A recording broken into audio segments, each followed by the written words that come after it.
Detective Comics DC Issue 12 La Venta.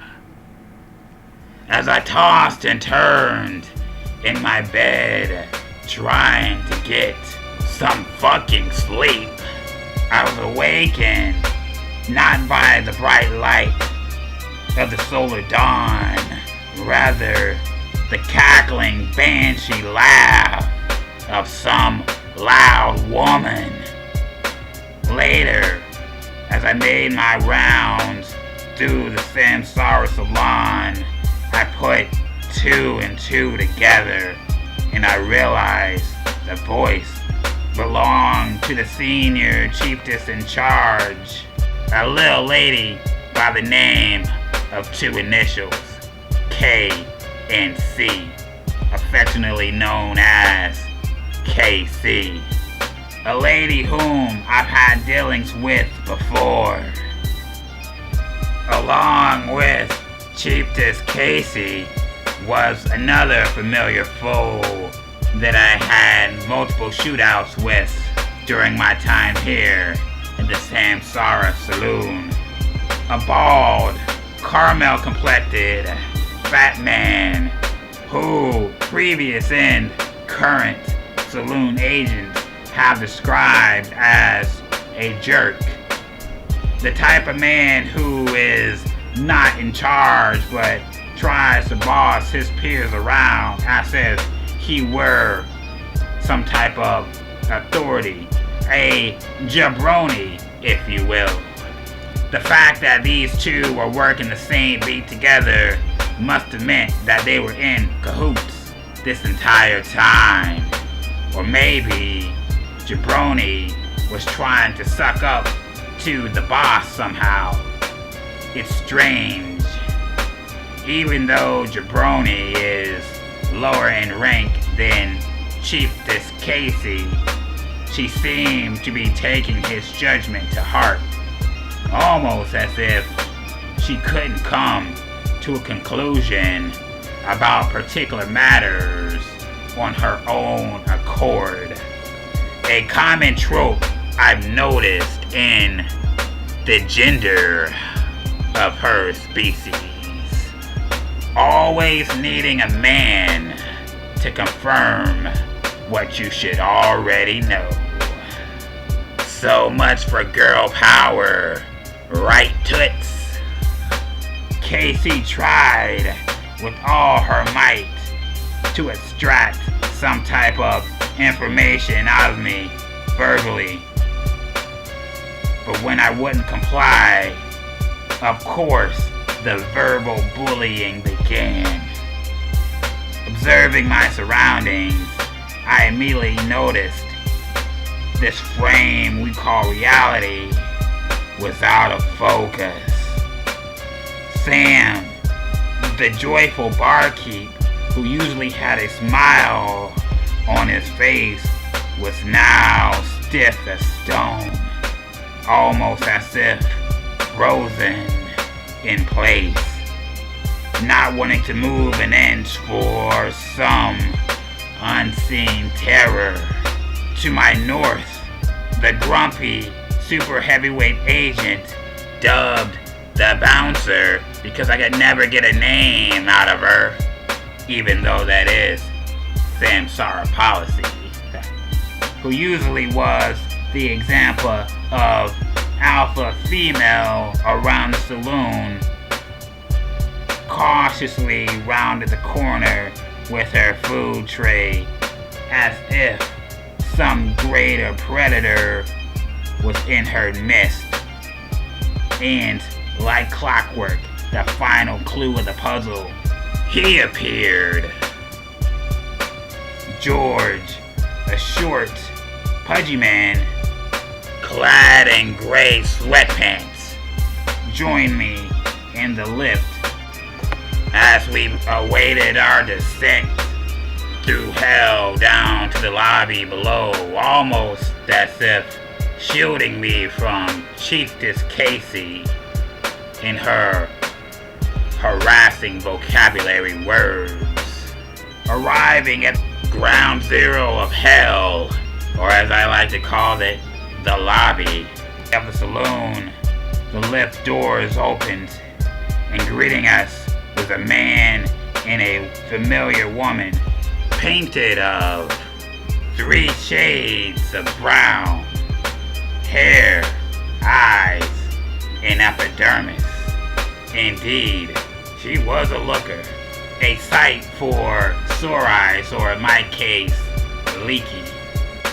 The triple brown dame greeted me good morning, and I returned the favor. But as I swung open the doors separating the intro of the lobby to the elevator shafts, she erupted in wicked, calculating, cackling laughter, making comments to her elevator partner, comments referring to how I had been broken in. I had my suspicions before, but now everything was confirmed and all the puzzle pieces were neatly falling in place.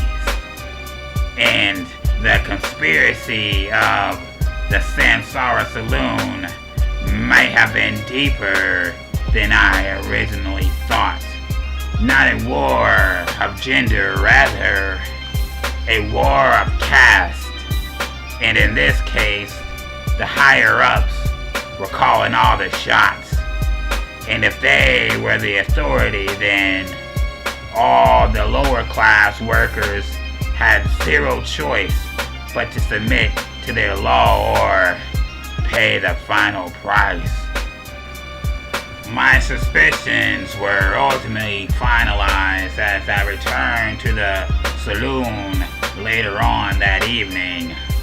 Passing through the trials of the lobby hell, I made my way back, returning to the lower elevator shaft, and as the doors open, lo and behold, who should step out of the lift? None other than Chieftess Casey, surrounded by her merry band of yes men.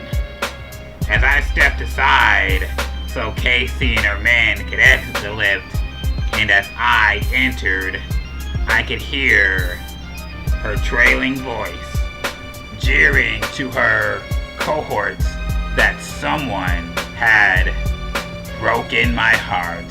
Ha ha ha. Unfortunately for Casey, those rumors were just as fake as the straight hair jutting out of her head. Hey Casey, my friend Hair Loss called. She says it's time you might want to switch to that natural. Yes, as in poetic fashion, the head honchos descended while I rose. One team leaving the saloon, the other team entering it. And like all polarities, a tale as old as time was this class war. The rich steal from the poor, the strong abuse the meek. These powers that be, these vampira, these head honchos were probably used at this point of flexing their control, of abusing their power, of preying on helpless victims, of turning once innocent, beautifully bright, fragile co-worker souls to the dark side. Unfortunately for these head honchos, I was a card-carrying head hunter, a slayer devoid of the fears that they collectively possess, a slayer unafraid of homelessness, a slayer unafraid of the streets at 1 a.m. in the morning or any other godforsaken hour. A slayer, unafraid of death, because quite frankly, I met the bitch once, dumped her, and she's been hot on my heels ever since. Oh, she wants the D. She can't live without the D. All that being said, sincerely, to any head honchos who may be hearing this voice, this issue 12, a heartfelt greeting from a bumblebee of Shaolin. Protect your neck and let the heads roll, for you see, there can be only one. Let it be he, Detective C, from the clan of Roaring Waters, Tiger style.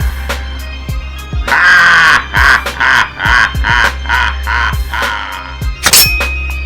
Prepare yourself.